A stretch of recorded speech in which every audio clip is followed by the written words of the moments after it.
Sebastian Andersen, og så er der hul ind midt i. Og Braithwaite får den perfekte aflevering der fra Ankersen. Braithwaite og 1-0.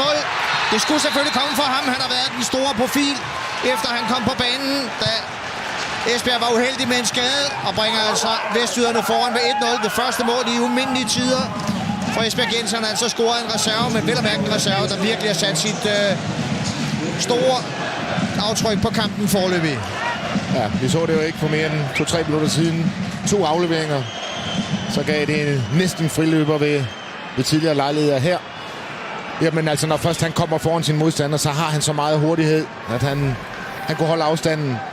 Den aflevering, der kommer nu her for Sebastian Andersen, den er god. Bliver slået første gang. Og her, han holder bare farten.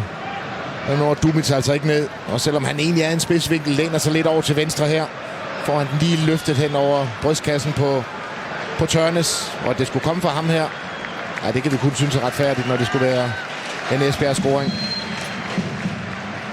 Og Jan Christiansen skiftet ud, imens vi genser jubelbillederne fra Esbjerg.